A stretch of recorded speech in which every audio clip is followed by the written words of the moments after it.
everybody. Welcome to this week's podcast.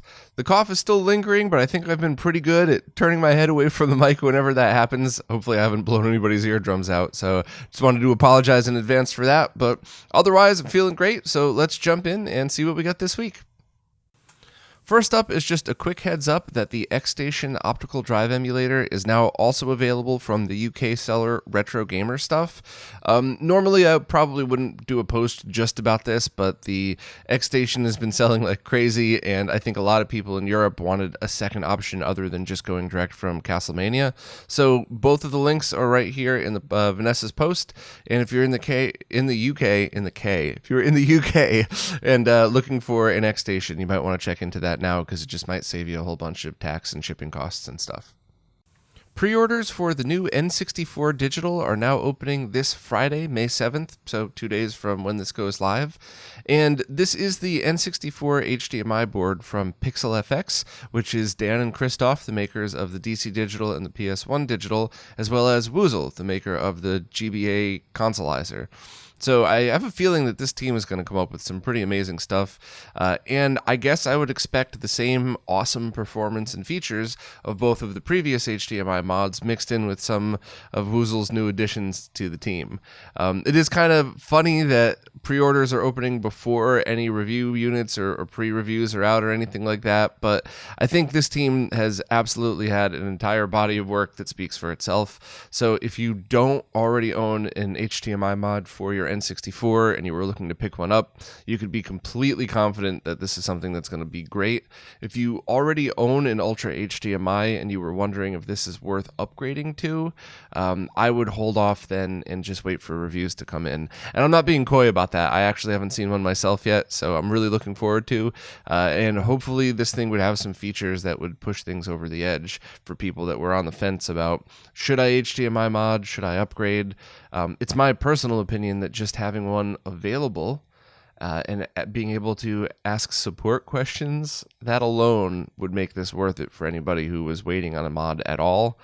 Sorry for the little subtle dig there, but it is the honest truth based on, 4 or 5 years of history. So I gotta just, I try to always be 100% positive, but you gotta call it like you see it, So if you were waiting for an HDMI mod, this is the one. If you were debating whether to upgrade or not, kind of hold off and wait. And hopefully I should have something for you as soon as review units go out, or at least are available for purchase, because I'm definitely buying one of these as a gift for my brother. I have a feeling he was going to love it. Okay, so this next post was written out of frustration, but I really do mean it 99% positive. There's nothing wrong with SCART, and that is directed to beginners or maybe people who have been in the scene shortly and have been accidentally misled or something like that. But I do want to always make sure that I take the time to go back and talk about things in a way that anybody entering the scene can understand.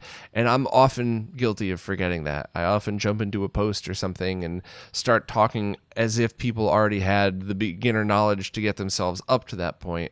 So I wanted to take the time to just explain to newcomers, and hopefully to people who are already totally in the scene who might want to also explain to newcomers why there's so much craziness around SCART.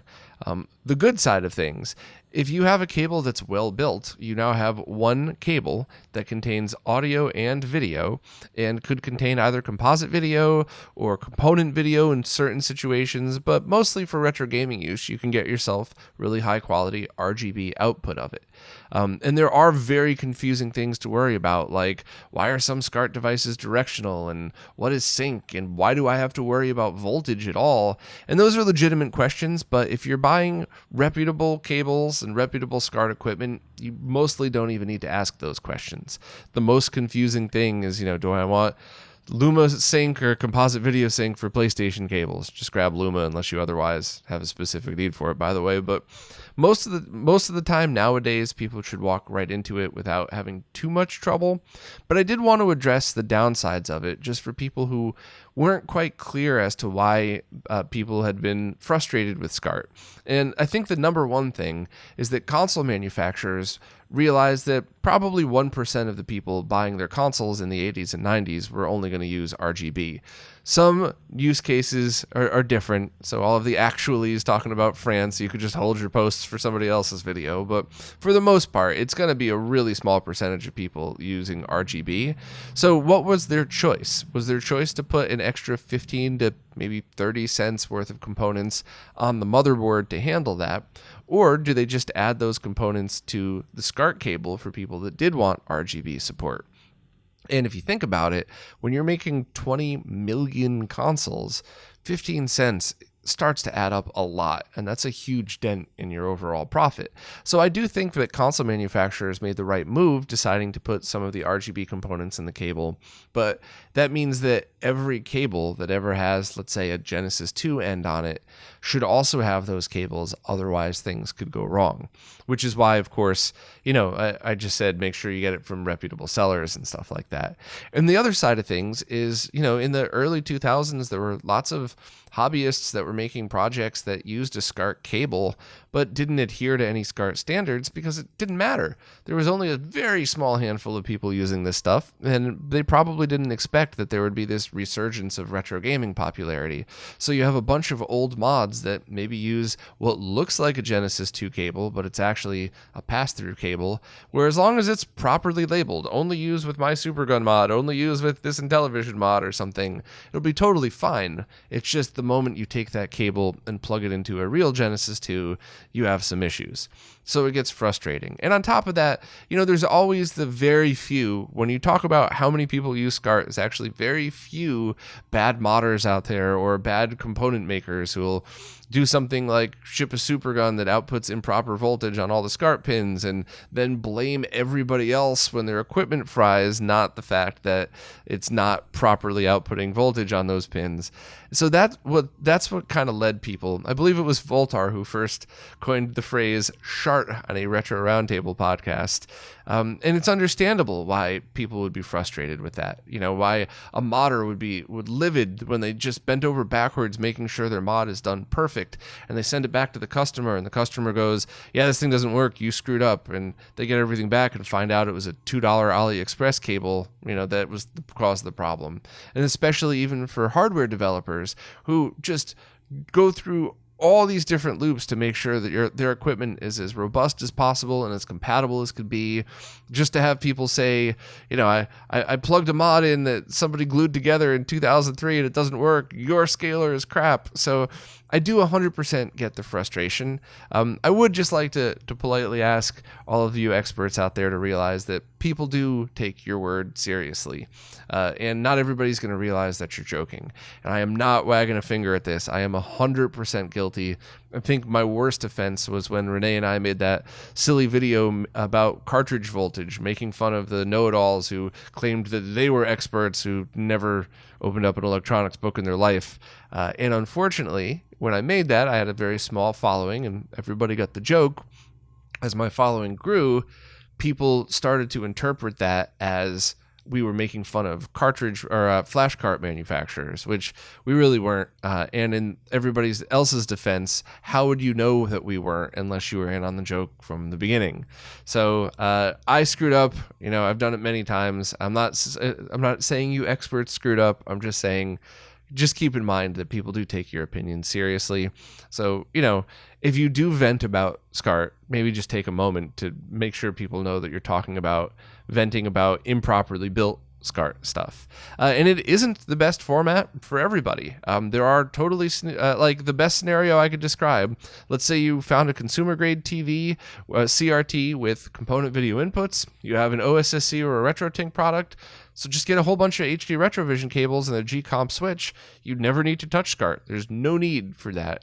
Or if you have some crazy 32 input Extron Crosspoint, you go all BNC, or another custom setup where you go D-sub. There's really no right answer. The only wrong answer is improperly built junk. So just stay away. If something seems too good to be true, if there's a $2 cable listed on eBay, maybe you don't use that one. Maybe realize there's probably a reason that most other cable manufacturers charge between 20 and 60, depending on features and quality of cable and stuff like that. So, I guess I need to apologize at least a little bit for the the post being somewhat frustrated in nature. I mean, the opening line is, "I can't believe I'm forced to write something like this, but we're living in an age where misinformation spreads like herpes." I probably could have been more polite about that, but it is 100% true, and so is the rest of the post. And I really did mean the outcome of that to be positive. It's just sometimes it's frustrating. I run into 20 people in a row that are like, "Oh, why did I invest in this SCART stuff that you told me I should invest in when it's just SHART and I should have gotten something else?" Like, no, that's not it. So maybe if you're hearing people vent on forums or social media, take an extra minute to ask why they're venting as well. We could all do better with this stuff, but SCART's a good format as long as you buy the right equipment for it. I really hope this came off 99% positive, and I just got to be honest about the rest of the stuff. The emulators Dolphin and mGBA both got some pretty substantial updates that allow for emulation of the link cable setup. So just a little background, Dolphin is a GameCube emulator as well as Wii and a bunch of other awesome things, and mGBA is a Game Boy Advance emulator, both software emulation to run on different formats. And now you could link the two together on the same PC as if it was an actual Game Boy Advance with a link cable plugged into a real GameCube, which is super impressive because it is incredibly hard to emulate one console, let alone two on two different emulators, and have them connect to each other. So, right now it's just kind of neat that you could do it. There's a video attached here where you could see different games in use and how they work and stuff like that. But I think this is probably going to lead to some other really cool things and some integration, because it's just, anybody that's ever tried the Game Boy Advance link cable knows that there's some neat things you could do with it. It was a little gimmicky, but it was also kind of fun. But I think this just opens the door for some other very cool additions for certain games to be added through Dolphin. So, I'm always a giant fan of software emulation. I get so offended when people misrepresent it. Not every scenario is best for emulation, and sometimes emulation is the better choice. And this is certainly one of them where it's at the very least worth checking out if you're into this stuff. So check out Dan's post for more info, but it's pretty exciting just to think that you could now connect two consoles, virtually via emulation like this and have it work so good. Nostalgia Nerd just released a video detailing how the game K. Krieger, I'm sorry if I'm pronouncing that wrong, was able to be an FPS that fit into 96K of storage space. And it's pretty interesting. I don't want to spoil it too much, but basically most of the large assets of the game got generated when you started the game. So while this isn't something that, you would need to do to make a modern game or anything like that, I absolutely love and have always been fascinated with scenarios in which developers have a very limited set of tools that they're able to work with and some constraints that they're stuck into that they have to figure out how to how to make their creation within those constraints. And I think this is just a perfect example of that. So if you want to see how a pretty awesome demo scene style game was made like this, definitely check out the video. The RetroTINK 5X video launched. The product sold out right away, but there is more stock coming, so don't worry. It's coming fairly soon, I think. And it's just an absolutely awesome product. Please check out the video. The first 6 minutes would be all you really need to know if you just want to buy a scaler and go from there. But the rest of the video, while it's long, really puts everything else into perspective. And if you're seriously considering one, even if you're the type of person that doesn't normally care about the extra details, I would watch this just because maybe out of the 25 things I talk about, there's probably 2 that you're going to go, "Oh, wow, that's definitely something I need to think about," even though I normally don't like tweaking my stuff. So please give it a watch. As always, I just want to remind everybody very politely that just because a new generation of scalers is being released doesn't make your old scaler obsolete. The OSSC is still amazing. All of the other RetroTINK products still do a great job. The FrameMeister is still good. I just wouldn't recommend anybody pay any of the scalper prices for it nowadays, because the TINK 5X is better in most scenarios, and it did its job 10 years ago better than anything else in the market, but we're kind of 2 generations past that now. That being said, anybody who's selling a FrameMeister cheap, please let me know, just because I would love to have one here for B-roll shots and basic comparisons, but I certainly wouldn't recommend going out and buying one now, with all the other options out there. But if you already own one, keep it unless there's a feature about the RetroTINK 5X that you really must have over anything the FrameMeister has. And let me know if you're willing to sell it cheap. The only things about the video, there were a couple of mistakes. I do owe some apologies. First, I had a couple of shots in 1440p that were stretched to widescreen because I just found out last night around midnight when I was messing around with something that my computer monitor, you need to disable something, then go in and change the input name to something else before you get aspect ratio control. That was weird and embarrassing, but hopefully I'll just be able to upgrade my any one of my regular TVs to accept 1440p. Also, definitely wanted to apologize for making a video capture mistake.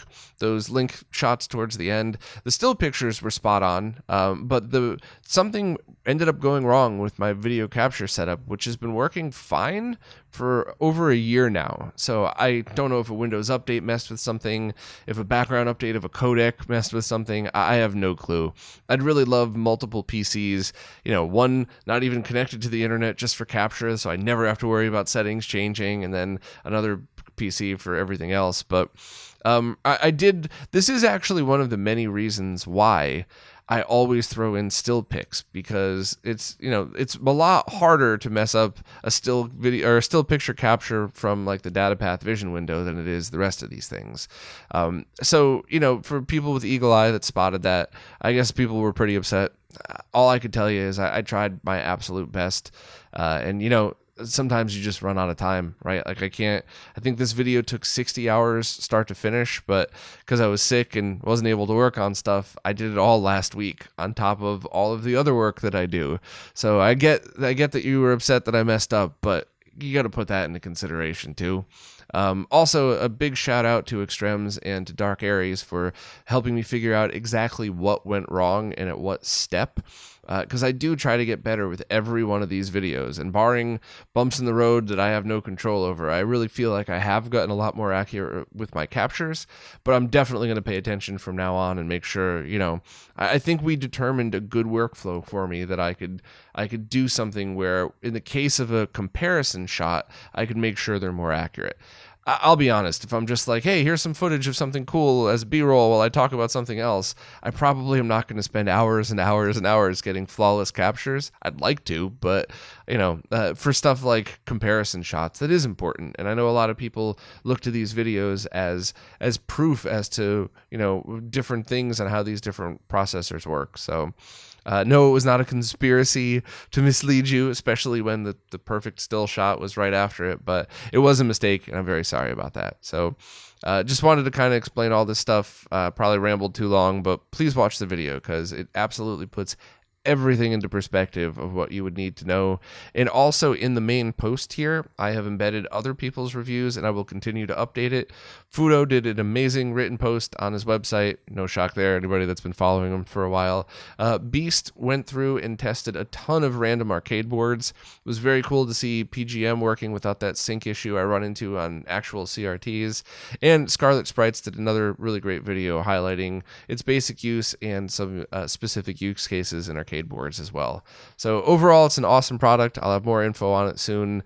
Just keeping people up to date with stock levels and any firmware updates or anything like that. And I'll probably have a firmware video coming up soon just to help people with that as well. So, really hope you enjoyed the video. Sorry for any of the mistakes. And, as always, if you have any questions, comment it on the video and I'll try my best to answer them all.